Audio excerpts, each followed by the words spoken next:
Tobacco. Then try කරමු.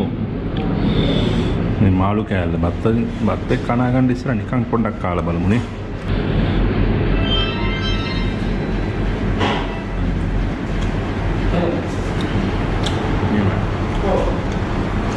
දැන් බත් එක්ක කනා ගමු.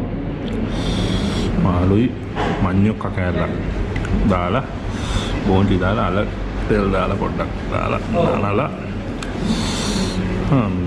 මේ වගේ කෑමක් කනවා වගේ දිනනවාද නේද අප්පා